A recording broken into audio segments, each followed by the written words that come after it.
Menino do Rio, calo. Gente, como é que eu vou gravar o pensamento de perto com esse cabelo? Ai. Ah, ah, hum. Sim, tudo bem? Ah, você quer que eu dirija uma peça sua? Tudo bem, eu posso. É, 60 mil. Podemos fechar com 60 mil. É porque eu já participei do palco giratório, enfim. Joga meu nome no Google que você vai ver coisas incríveis. Eu tô sem tempo agora. Tchau, roda a vinheta.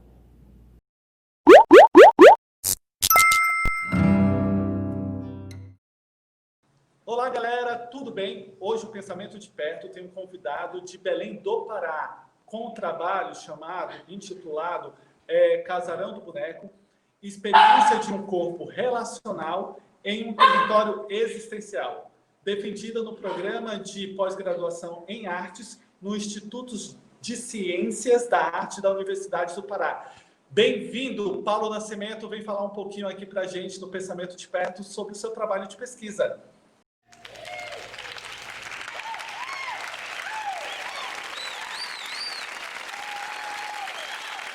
Pode chegar com força. Obrigado, Paulo, pela sua presença aqui do Pensamento de Perto. E eu vou já começar com uma pergunta que eu gostaria que você falasse um pouco sobre você e sobre o grupo Invest. Eu acho que são os dois pilares aqui para a gente entender um pouquinho todo esse percurso aí da sua pesquisa. Fala para a gente. Oi, todo mundo que está aqui. Muito obrigado pelo convite, Madison, Ana. É um prazer estar aqui assim. E realmente, o Embust é como se fosse a minha fonte principal, né, de vida, digamos assim. Eu faço teatro faz muito tempo, desde que eu era do colégio, assim, do meu segundo ano, e não parei mais de fazer teatro. Isso põe aí mais de 30, eu acho que uns 36 anos, talvez, fazendo teatro. E em um determinado momento eu dei de cara com o teatro de bonecos, né? Um grupo Usina Contemporânea de Teatro, aqui em Belém, num espetáculo surpreendente, chamava Virando o Universo, que o Aníbal fazia parte desse grupo, o Aníbal Pacha fazia parte desse grupo, agora ele é do Embust também desde sempre. E isso foi em 1990, 91, por aí eu fiz o primeiro espetáculo, no final de 91, com esse grupo, que foi o A Deriva, baseado nos livros de Próspero, do Shakespeare, que foi muito bacana. E daí eu não parei mais de fazer teatro de bonecos, muitas experimentações, até a gente resolver brincar mesmo, de usar o teatro de boneco como um hobby, no sentido de o tempo todo estar criando coisas, criando cenas, e apresentar em bar, e isso foi virando um pequeno grupo que morava no mesmo prédio, inclusive tinha essa facilidade de criação, né? E aí ali a gente foi criando vários experimentos de teatro com bonecos, usando boneco. E nesse primeiro espetáculo a gente já foi brincando com a ideia do ator que entra em cena, que divide, que entra para costurar uma cena na outra, para fazer uma pequena narração. E a gente se chamava Boost Companhia de Animação. Eu queria estar nesse lugar do teatro de animação, da coisa contemporânea, né? Nesse lugar que a gente vinha vendo de pesquisas, de experimento de objetos, e a gente estava fazendo isso. E a gente percebeu, com o passar do tempo, dos anos, que as pessoas não compreendiam muito o que era companhia de animação, porque elas achavam que a gente fazia animação de festa. Então a gente era convidado para fazer festa, entende? Sim, sim. E a gente não fazia isso. A gente até experimentou algumas vezes para ganhar algum dinheiro para sobreviver e tal, mas não era a nossa Todos vida, né? nós. A gente, no percurso da nossa história artística, a gente sempre vai para a festa, né? Sempre. Sempre, Né? Tem gente sempre. que fica muito tempo, tem gente que fica pouco tempo. Né? Isso. Você de casa vai passar por isso, inevitavelmente. Ou às vezes para Exatamente. sobreviver, ou às vezes você faz isso o seu próprio trabalho, né? Eu quero, antes de tudo, parabenizá-lo pelo trabalho. Primeiro, por ser uma pesquisa em artes cênicas. E como o Pensamento de Perto tem esse objetivo de divulgar as pesquisas da região norte, né, para o Brasil, e para que todo mundo perceba de alguma maneira que tem pesquisadores que têm muito rigor nos seus processos, e o seu trabalho é uma demonstração disso. E o segundo, por você ficar, eu acho que você fica na história do teatro, a história do Embust. E eu acho isso muito legal. E também do Casarão de Bonecos, né? Desse espaço que dentro do seu trabalho você constrói uma narrativa, a gente entender a função e vocês mesmos se entenderem dentro desse espaço, né? Tendo o espaço como espaço de experiência. A minha pergunta como fazer, como tratar dentro, no trabalho de pesquisa sobre o seu próprio coletivo artístico? Como é que você escolheu? Ah, beleza, vai ser o Indust, vai ser essa casa que a gente recém comprou, entende? Me explica isso, como é que vem, da onde vem o interesse, né, dessa realidade que se apresentou para você? Assim, então, a gente não parou mais de fazer teatro com bonecos. Em um determinado momento dessa, que eu falei da companhia de animação, em um determinado momento a gente decidiu se chamar de Teatro de Bonecos, e depois, quando a gente fez o nosso terceiro espetáculo, a gente entendeu que a gente estava construindo algum tipo de fazer de forma diferente, porque o ator estava sempre em cena com o personagem e não escondia a manipulação, em nenhum momento a gente escondia a manipulação. Então, o espectador ficava livre para decidir para onde olhar, o que olhar.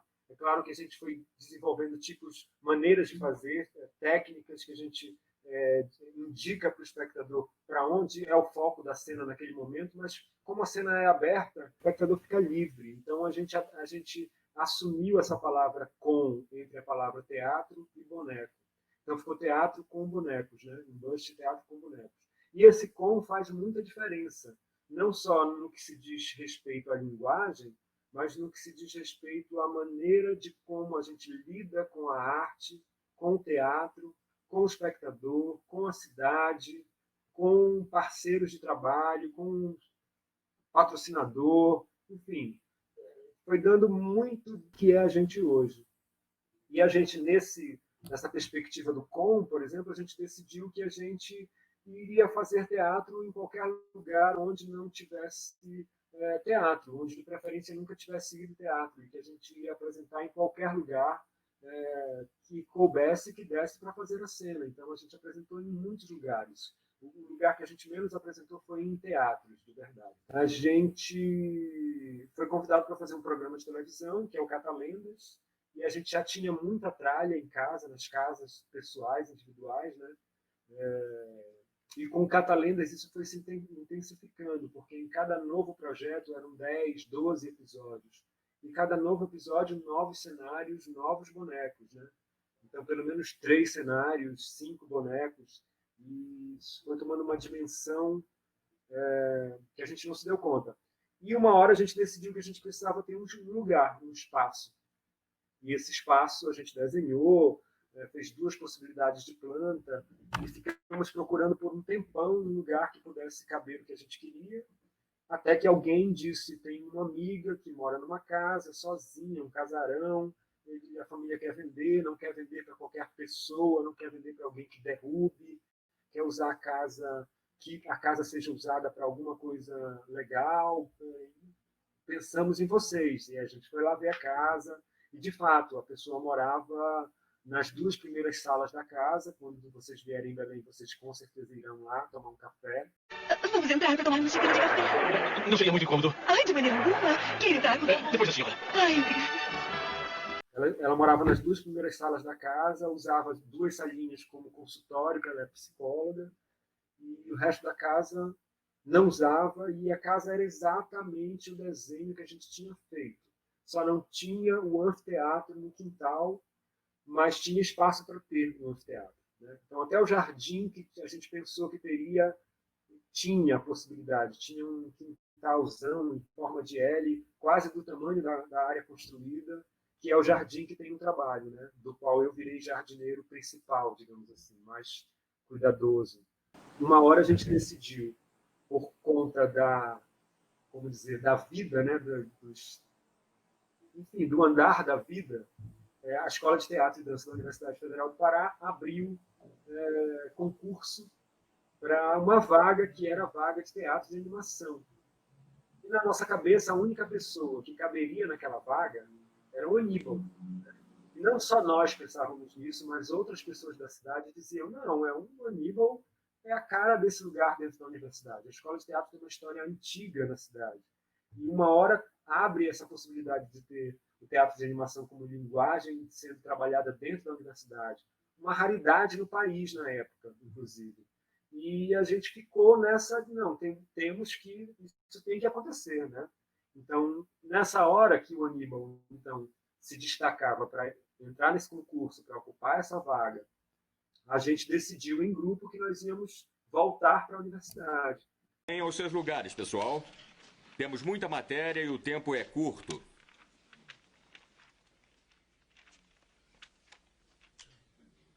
Porque num determinado momento, todos nós deixamos nossos empregos e nossas universidades e ficamos só fazendo teatro, só fazendo indústria na nossa vida.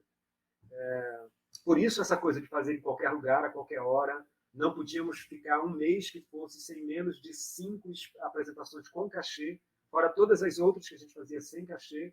Então a gente tinha uma pilha de trabalho mesmo, uma liga de trabalho mesmo, de seriedade, planilhas, escritório, sabe, coisas assim. E a gente decidiu não sair daqui. A gente decidiu fazer daqui para onde quisesse, mas a gente não sairia, não teria sede em outro lugar, não sairíamos de Belém para fazer isso em outro lugar.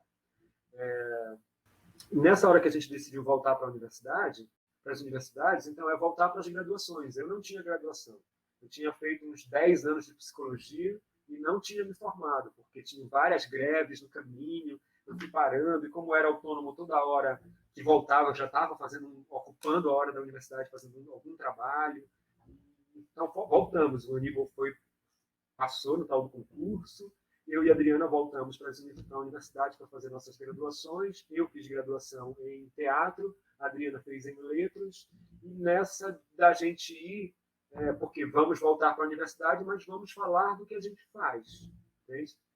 Não importa se a gente vai falar do boneco, da linguagem, da dramaturgia, da construção, não importa. Importa que a gente tente falar do que a gente faz. E é impossível, porque é a nossa vida, né? A gente ficou a vida inteira fazendo isso.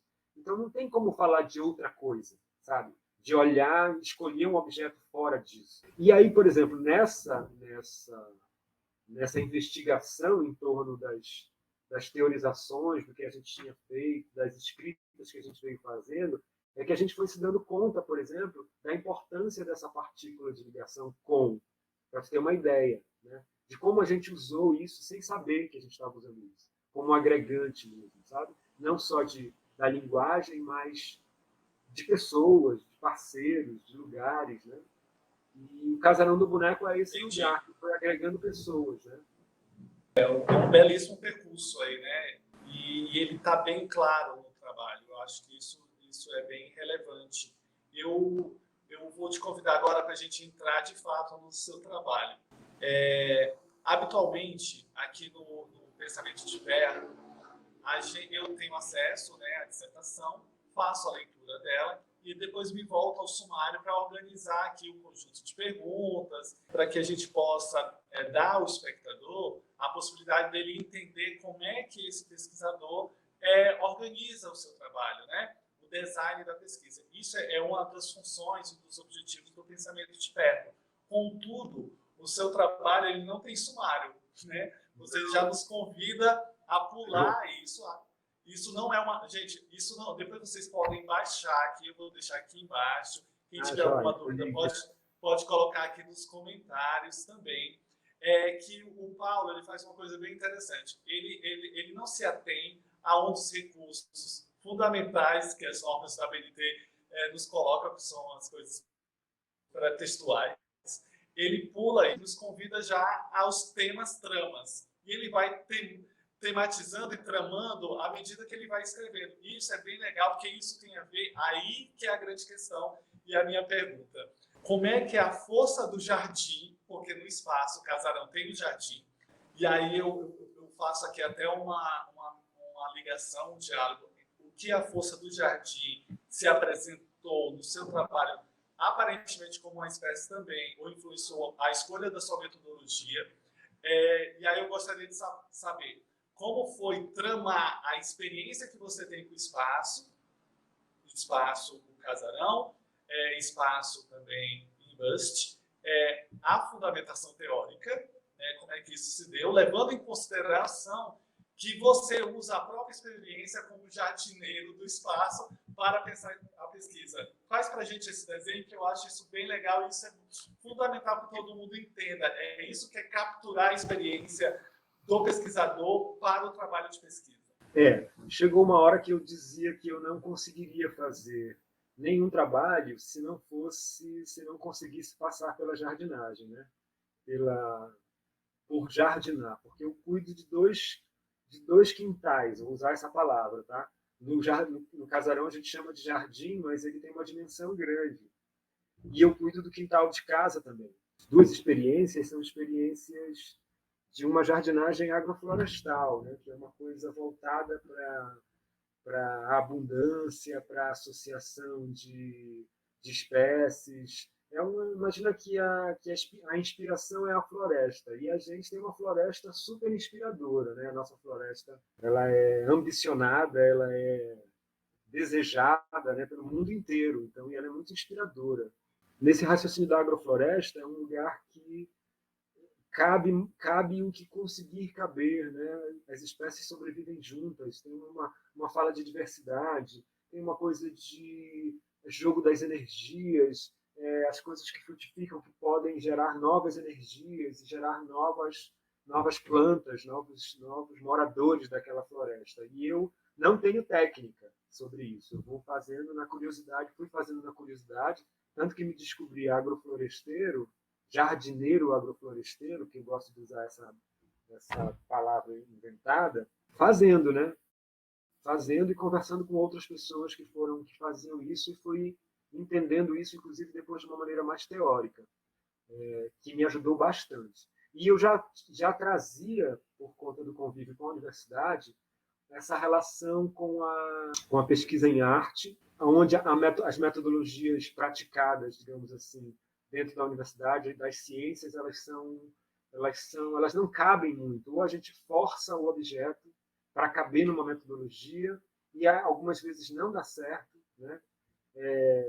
Ou a gente vai tentando criar jogo de metodologias para o trabalho acontecer, né? E nessa liga, eu conheci esse raciocínio rizomático, proposto pelo Deleuze e pelo Guattari, naquela coleção de livros, Mil Platôs, muito na relação com a pessoa que foi virar minha orientadora, que é a Vlad Lima, né?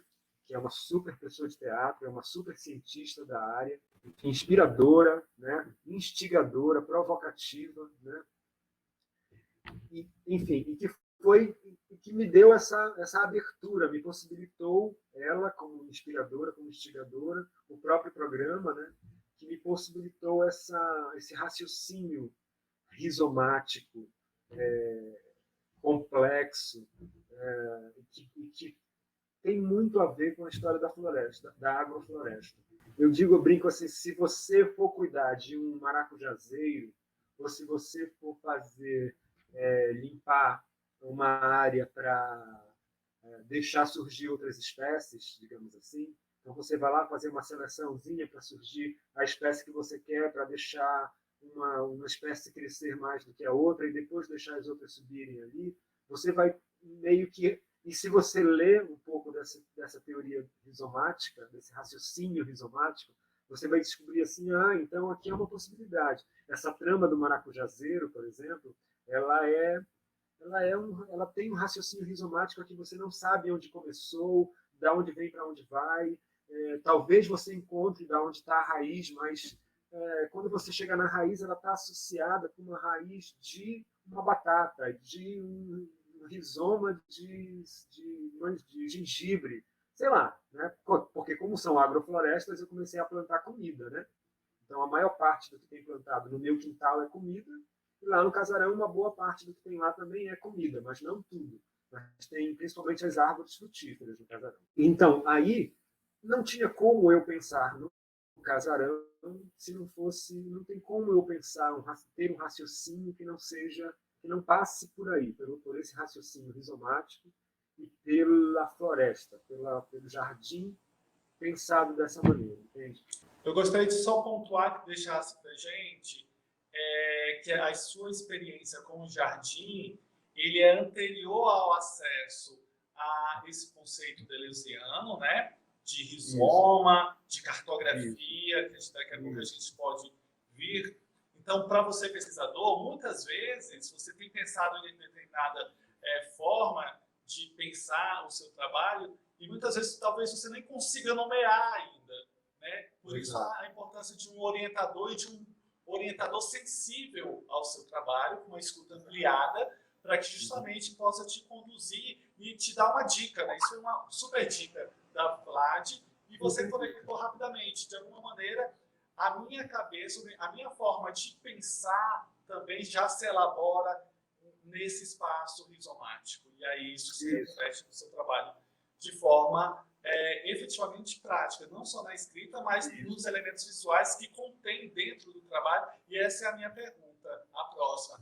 Nesse caso, essa pesquisa cartográfica, rizomática, na perspectiva desses dois autores, a gente vai colocar aqui no vídeo o conceito, seria a melhor forma de você tramar essa pesquisa. Qualquer outra poderia deixar o seu trabalho um esquema hermético, aristotélico, né, no sentido mais linear possível, e isso não casaria, né, com a força do jardim que está brotando ali, com os seus consórcios e com as suas partículas sempre sendo agenciadas entre si. Isso foi bem legal. Sim, eu fui tomando consciência, por exemplo, dessa ideia do rizoma. Muito no final da graduação, e porque entre a minha graduação e a entrada no mestrado teve 1 ano e pouquinho de diferença. E eu fui tomando essa consciência nesse percurso de novas leituras, as leituras do final da graduação. Então, talvez hoje, se eu fosse reescrever meu TCC, talvez eu já escrevesse nessa liga, entende, por exemplo. Mas tudo bem. Tudo no seu tempo, né? Eu já pensei no projeto, já joguei essa ideia no projeto, assim, de juntar a cartografia, né, porque o raciocínio era esse, era um raciocínio rizomático, mas eu não compreendia ainda muito bem essa ideia da cartografia. Mas entendia que o jardim ia se construindo daquela maneira e que eu ia elaborando o jardim conforme ele ia crescendo. Então, depois eu entendi que a cartografia, nesse sentido, ela também se dá no percurso, né? Dificilmente você faz esse mapa sem nesse caso da cartografia, o processo de metodologia, dificilmente esse mapa é feito antes, ele vai sendo construído conforme você sobrevoa, conforme você olha ou se adentra. E na minha perspectiva de pesquisa, eu não era aquela pessoa, eu não olhava o jardim de cima, muito pelo contrário, meu olhar era do jardineiro para baixo, era do jardineiro para o inseto que transita por ali, a minhoca, o ratinho que passa. No máximo, eu era um passarinho sobrevoando por ali. Então, eu via muito de perto, né? Praticamente de dentro, ou bem de dentro. Né? Eu até brinquei, fiz várias fotos assim, por entre as folhas, embaixo, perto da terra, subindo no galho, fazendo bem perto das folhas. Fiz muitas imagens assim. Outra pergunta, Paulo. Então, a gente tem essa relação com o espaço externo, né? E isso vai te influenciar a pensar a partir de um esquema cartográfico, rizomático, e isso vai estar claramente na sua escrita, na sua subdivisão do trabalho inteiro, até a forma que você analisou as entrevistas. Mas aí eu queria que você tem outra espacialidade que cumpre uma função também, que aí você faz todo o percurso explicando para a gente como foi entender a casa, como foi entender o espaço da casa, cada espaço, né? O que ele era antes, né? A função da casa na cidade, né? Onde ele nasce, em que bairro.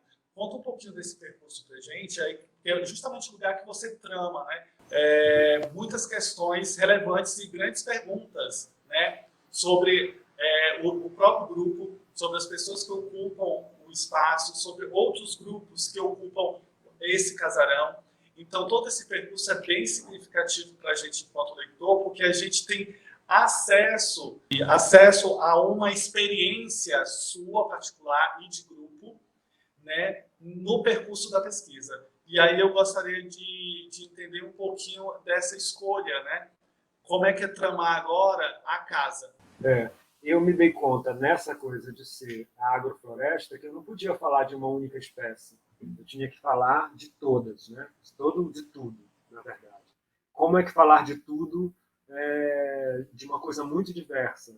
E eu não tenho a menor propriedade, fora o fato de eu ser, naquele momento, era a pessoa que mais tinha transitado no casarão até então, estado lá, né? Até então, eu não tinha propriedade para falar em nome das pessoas, pelas pessoas, né?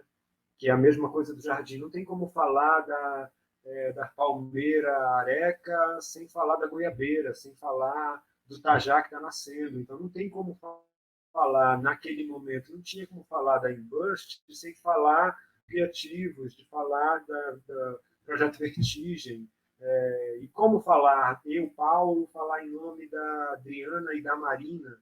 Não tem como, e são muitas vozes que dizem. Então, eu tinha detectado ali que o casarão, como jardim, ele era feito de muitas pessoas, de muitas espécies, né?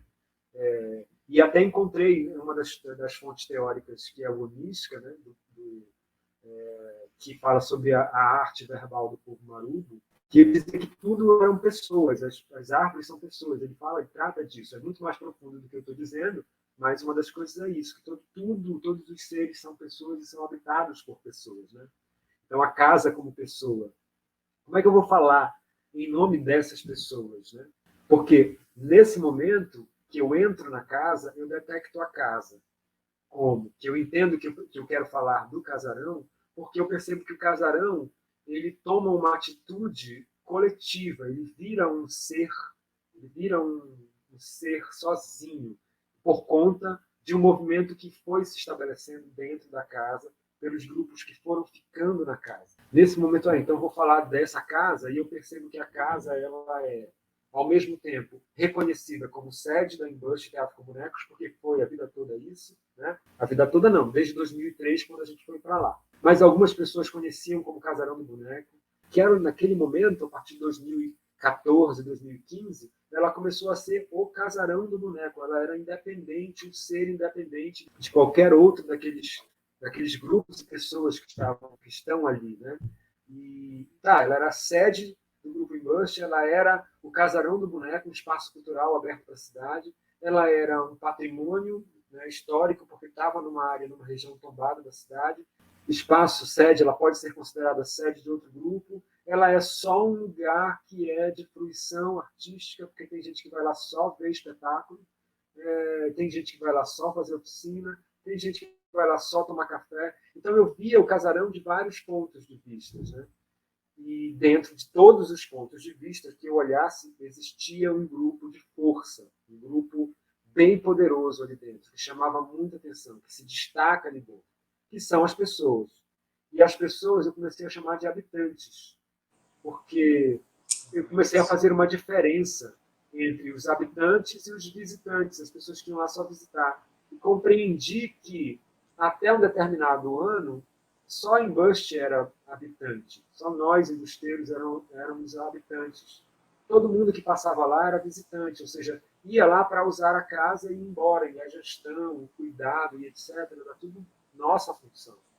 Então, nós éramos os moradores e todo mundo que chegava ia lá visitar, passar um tempo e ir embora. Nesse momento, eu comecei a entender que todo mundo que estava ficando lá de fato começou a habitar a casa, a cuidar dela, a prestar atenção nela, a provocar o que eu chamei depois de movimentos, a provocar programações, a casa ficando ocupada o dia inteiro, às vezes lugares, espaços sendo disputados na casa, horários sendo disputados. Você justamente respondeu a próxima pergunta. Você estabelece 3 pilares, que é justamente os habitantes, os movimentos e o espaço. Então, esses conceitos ao redor disso, que produzem uma experiência, né, convida os habitantes a uma experiência, né, esse trânsito relacional com a casa e na casa, né? Então, você acabou de desenhar muitíssimo bem. E aí você, naturalmente, para analisar, foi necessário você fazer um conjunto de entrevistas, né? Porque a observação participante, nesse caso, né? Você observa quem fala dentro da casa, quem ocupa de que maneira, com que qualidade de presença, se articula na limpeza, não se articula na limpeza, se articula na produção ou não se articula na produção. Isso em relação ao próprio Embust e também a todos os grupos que perpassam e perpassaram no grupo, né? E o próprio público, né? Que só vai lá para consumir o serviço, né? Isso. Então, a minha pergunta é, como é que você escolheu as figuras que são entrevistadas, que elas estão intimamente ligadas a você e ao próprio Embust, pelo menos o que eu percebi ali, e a maneira que você tratou? Eu gostaria, nesse ponto, de entender um pouco a maneira que você tratou a entrevista. E aí, isso é bem legal para o espectador entender, né, aí como é que ele pode tratar uma entrevista dentro de um trabalho de pesquisa, de forma criativa e poética. Porque também essa coisa vem da ideia do jardim, né? Quando eu percebo que existia um fluxo de relação ali, também tem a ver com a ideia do jardim, de todas as espécies que se relacionam e vão fazendo só uma faz sombra para outra, que precisa, a outra. Então, comecei a entender que isso acontecia também dentro do casarão. Que existia uma associação com sócios, pequenos agrupamentos que se destacavam, que tomavam mais energia para uma coisa, mais energia para outra. Entendi que era isso que acontecia, fluxos de movimento, né? Que provocavam o movimento do casarão.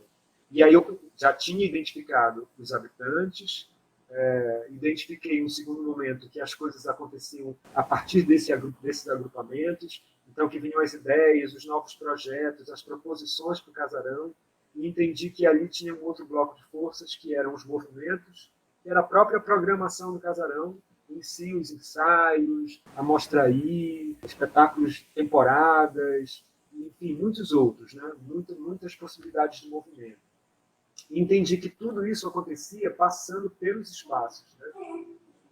Então, comecei a elencar os espaços. Peguei uma primeira ideia de junção de pontos, eu já tinha feito vários desenhos para tentar criar um mapa inicial, digamos assim, da onde eu conseguisse partir para ir, a partir de uma primeira análise do que eu tinha encontrado, um mapa que me fizesse partir para o todo. E um dos mapas que eu fiz foi exatamente essa, de juntar os 3 pontos, os 3 blocos de força, e brincar com as relações que eu enxergava, do meu ponto de vista. O primeiro mapa, inclusive, eu coloquei o signo das pessoas, porque as minhas filhas estavam se formando em astrologia, as 2 são formadas em astrologia, e então eu estava meio que acompanhando, de vez em quando pegava alguma coisa para ler, pedia para elas me explicarem alguma coisa. E uma das coisas que eu coloquei no mapa foi, no primeiro mapa, inclusive, foi o signo das pessoas. Assim, depois eu até pedi para a Inaê, minha filha, fazer uma análise. Ela fez. Quase que isso entra na escrita, né? Paulo, já que você entrou nessa conversa, né, de que maneira você elaborou esses mapas, e aí é bem interessante para quem está escutando, que de fato ele produziu esses mapas. Eles estão, por exemplo, agora ao redor dele nesse vídeo, e também dentro do trabalho. E isso casa perfeitamente com a ideia cartográfica, né? Você produz um mapa a partir das relações de experiência com o campo e com os sujeitos, né? E aí tem essas visualidades, eu chamei de visualidades porque a gente consegue de fato ver uma imagem aí rizomática e tal. Me explica. Então ele parte de algo mais simples, né? Tanto e depois fica um pouco mais complexo, né? O primeiro mapa parecia com esse, que foi o mapa final. Eu vou colocar aqui para vocês verem. Esse aqui. Esse aqui depois ele teve um tratamento, né, para ele poder ser digitalizado e ser reproduzido, né? Então ele teve um tratamento bacana e tal. Mas o primeiro mapa parecia com esse, com uma densidade bem menor, muito mais simples, com o acréscimo dos signos das pessoas, né? Porque a ideia, tive um momento essa ideia de fazer uma pequena análise disso.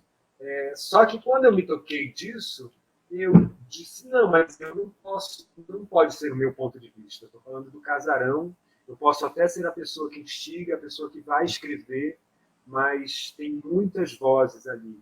E recebi mesmo a intenção disso a partir de uma conversa com a orientadora, de dizer assim, não, então vamos tentar fazer as pessoas darem conta desse mapa, né? Então, chamei, fiz uma convocação no casarão, e na época eu tinha levantado 42 pessoas que transitavam pelo casarão, né? Todos os espaços, todos os movimentos que eu vi. E quando eu consegui juntar as pessoas, a primeira ideia, a primeira conversa foi situar as pessoas em torno da pesquisa, da ideia da pesquisa, do que eu precisava delas para essa pesquisa e que elas teriam que me dar essas informações, porque o ponto de vista não podia ser só meu. Elas foram levantando, fizemos primeiro um elenco de todo mundo, certo? Que poderia ser voz na pesquisa. Fizemos o levantamento de todos os espaços e aí entraram coisas que eu nem tinha pensado, entende? Assim como as pessoas. Tiveram pessoas que entraram e tiveram pessoas que saíram do primeiro mapa que eu fiz. Porque eu também fui muito romântico no início, né? E depois a gente foi entendendo, fazendo junto, que tá, ok, todo mundo ali pode ser considerado habitante, mas a gente entende que não é todo mundo de todos os grupos, entende? Então, tem um pequeno grupo de cada grupo que realmente está lá fazendo acontecer, né? Então, eu fui romântico no início e depois eu fui sentando o pé no chão com a conversa com o grupo, com as pessoas da casa, com os próprios habitantes, que foram os de fato quem participaram da escrita. E fizemos uma lista de movimentos e também apareceram movimentos que eu não tinha colocado, porque para mim era um dentro do outro, era um só. Na verdade, a gente foi destrinchando, né, separando. E aí eu gostaria de saber em que parte dessa pesquisa, desse estímulo, dessa provocação de escutar outras vozes sobre e de que maneira esses sujeitos se relacionavam com a própria estrutura da casa, né, os espaços. Isso também afetou a própria planta baixa da casa, porque vocês recebem ela de uma maneira, né, vocês fazem uma reforma e tal, e vocês fazem esse percurso aí, você faz esse percurso no trabalho, e depois a planta começa a ter outras funcionalidades, né? Ela vão sendo ressignificadas os seus espaços. Enfim, eu não conheço o casarão, mas eu vi pela planta baixa que teve uma modificação significativa. Isso é antes ou depois dessa tua experiência coletiva? Não, foi durante. Foi durante. Porque nesse momento que a gente faz levanta os elencos, digamos assim, as listas, os blocos de força, a gente começa a fazer a ligação entre elas. Então, eu fiz os 3 mapas, que eram uma relação entre os 3 blocos de força. Então, o bloco de força das pessoas relacionadas aos movimentos, das pessoas dos habitantes relacionados aos espaços, os espaços relacionados aos movimentos.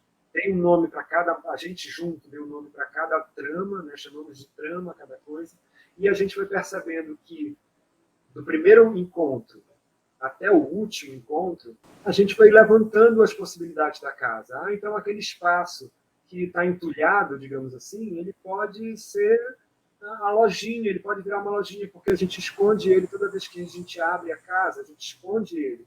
A gente pode tirar as coisas de lá, botar num outro lugar e abrir e virar uma espécie de lojinha das outras possibilidades das pessoas da casa.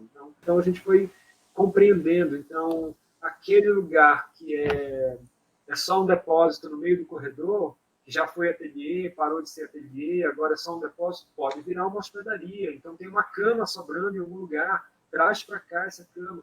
Então, a gente foi entendendo, né, que os espaços, um poderia entrar no outro, a casa poderia estar muito mais aberta, ter mais trânsito, né, pela casa das pessoas, trânsito não só nosso, mas das outras pessoas, mas principalmente nosso, porque estávamos fazendo a casa acontecer.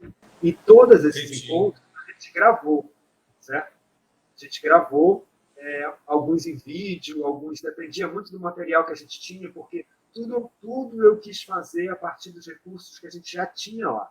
Até os cadernos, a partir de papel, que eu já reaproveitamento de papel, as folhas onde a gente fez as tramas.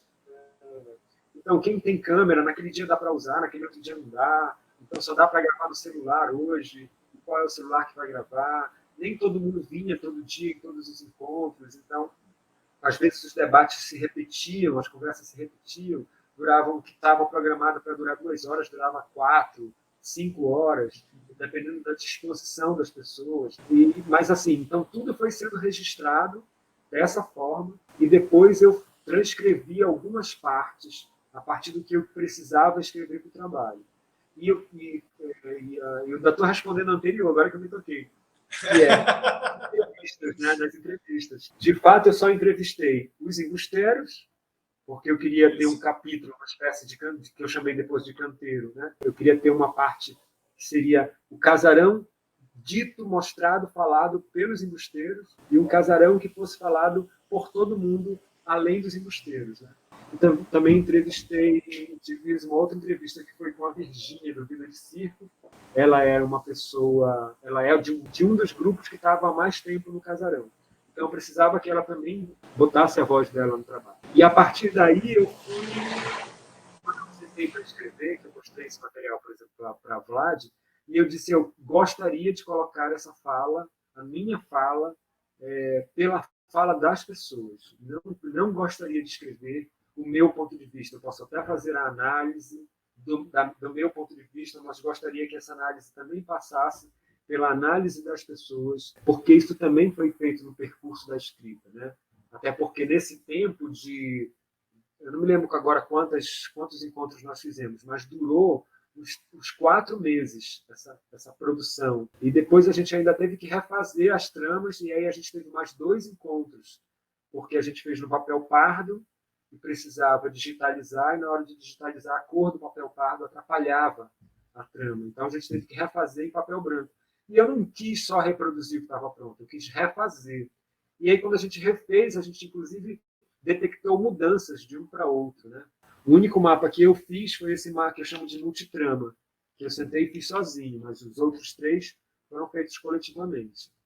Então, tudo que foi escrito a todas as vozes que eu conseguia colocar, né? Tu leste, tu percebe isso, né? Então, tem um raciocínio que eu construo a partir de um mapa também, mas dentro desse raciocínio, que é embaralhado, tem um mapa que eu coloco, que é um objeto feito por uma das pessoas do casarão, Maurício, que foi usado num espetáculo. Uso a ideia do objeto como um mapa dessa trama embaralhada, né?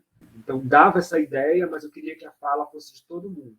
Não, eu imagino que são muitas pessoas envolvidas, né? Então, uma coisa é a gente convidá-los, né, para fazer o processo de coleta, né, dessas inúmeras vozes, e depois ter um espaço para análise dessas tramas, vozes, e de que maneira elas se inserem no trabalho, né? E eu achei que você foi bem cuidadoso, né, em tramar as falas dessas pessoas também com uma espécie de análise teórica. Então, do nada está a fala da pessoa, e aí do nada você convida um autor, um conceito, e depois já abandona e volta para a fala da pessoa, e aí isso é bem interessante. Então, para quem está escutando a gente, isso é um arranjo poético, conceitual, que traz uma qualidade muito interessante para a obra, e principalmente tem um efeito bem esclarecedor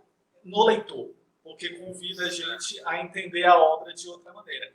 Paulo, minha última pergunta aqui no bate-papo do Pensamento Desperto, está acabando. Foi uma escolha também, gente, nossa, do Pensamento Desperto, em dialogar com a obra do Paulo, né, essa dissertação, em transitar de forma mais fluida, porque o trabalho propõe isso. Então, a gente aqui nessa entrevista está demonstrando uma faceta do que é esse trabalho. Se a gente fizer outra entrevista, vai vir outra natureza de perspectiva. Paulo, a minha pergunta é: o que o Paulo está tramando como pesquisador para o futuro? Tentar conquistar o mundo. Olha, então, eu me dei conta, eu já estou num processo de doutorado, né? Uma voz não tinha entrado, certo? No trabalho.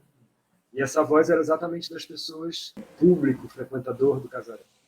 E a gente até conseguia identificar entre esse público possíveis habitantes, que são realmente pessoas que são frequentadores, vão lá só para assistir espetáculos, mas que têm muito cuidado, que querem saber como está, e o que está acontecendo, se podem ajudar, porque tem uma coisa da gestão que é uma gestão coletiva. Então eu entendia que existia protagonismo também fora do casarão.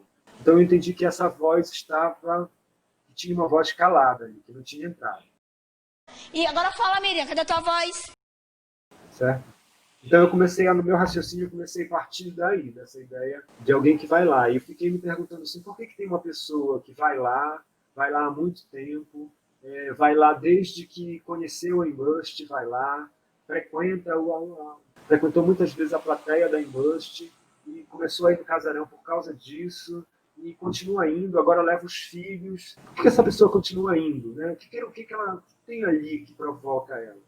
E aí eu encontrei, sempre nesse raciocínio, pensando muito na ideia do raciocínio rizomático, encontrei uma outra fonte teórica que é muito interessante sobre o pensamento complexo, a complexidade, né? Que é muito interessante, o raciocínio da pessoa marubo e também juntando com essa coisa da fala e pensando, me veio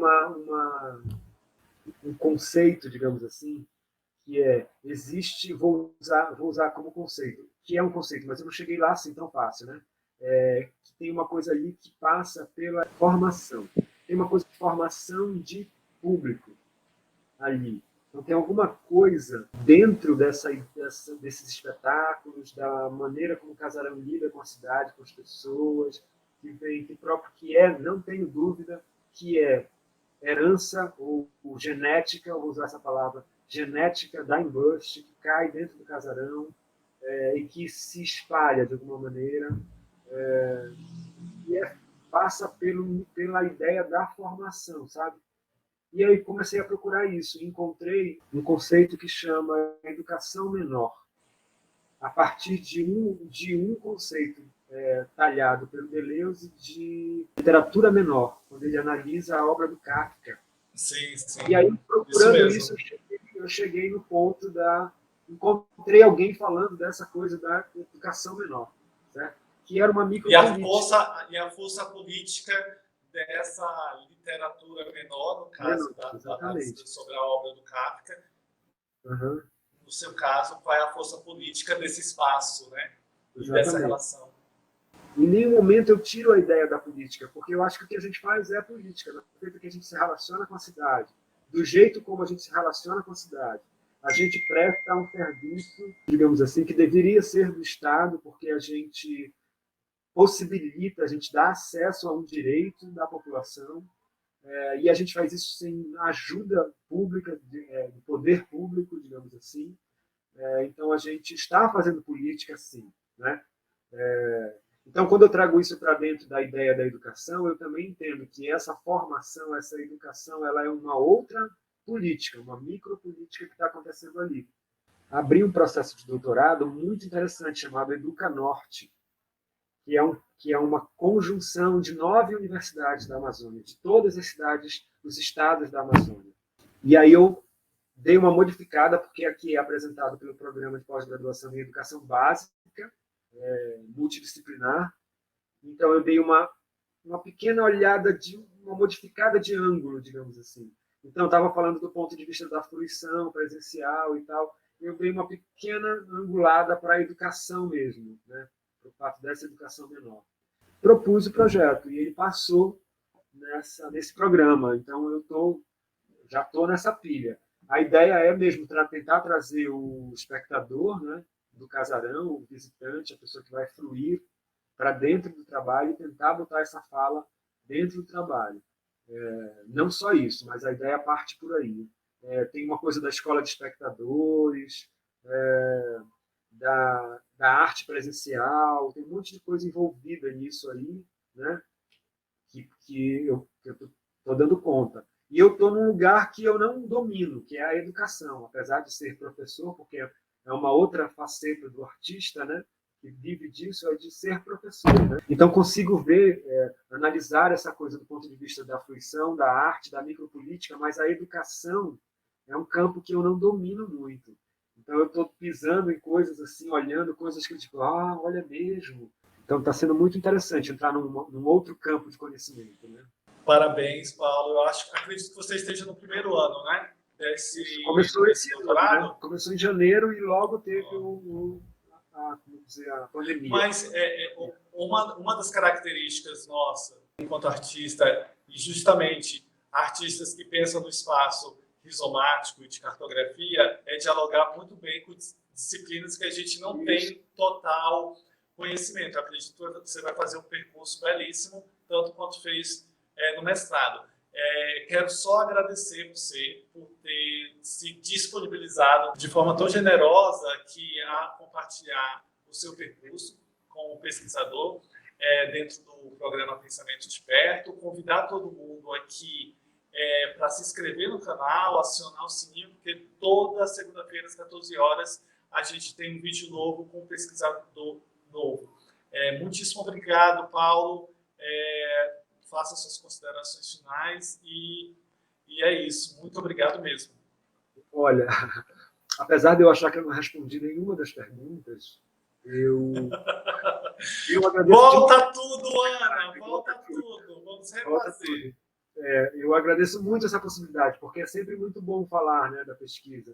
Não é uma coisa que a gente é muito adaptado, né, a falar dos trabalhos de pesquisa, porque é muito no campo das universidades, nos congressos, nos encontros, nos seminários, né?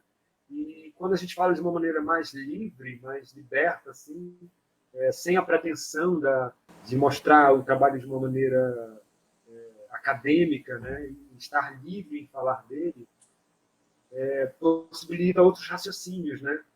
Eu acompanhei, acho que uns 2 ou 3 pensamentos de perto, e só de ouvir as pessoas falando já provoca a gente, porque as pessoas estão falando de uma maneira mais livre contigo, né? E essa possibilidade é muito bacana. Então, agradeço muito vocês pela chance, pela ideia do programa, que eu acho que é interessantíssima.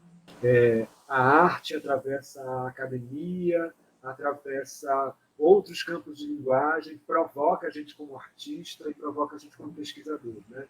É bem interessante. Acho demais. Muito obrigado, muito obrigado. Muitíssimo obrigado. Um abraço, um beijo para todo mundo do Immersed. Eu sei que tem mais alguém aí que tem outro trabalho que eu já estou lendo. Esse é uma tese e está me tomando um tempinho a mais, né? Mas já a Adriana vem com a gente aqui. Beijo e até mais. Esse é o Pensamento de Perto. Até a próxima. Beijo. Até mais.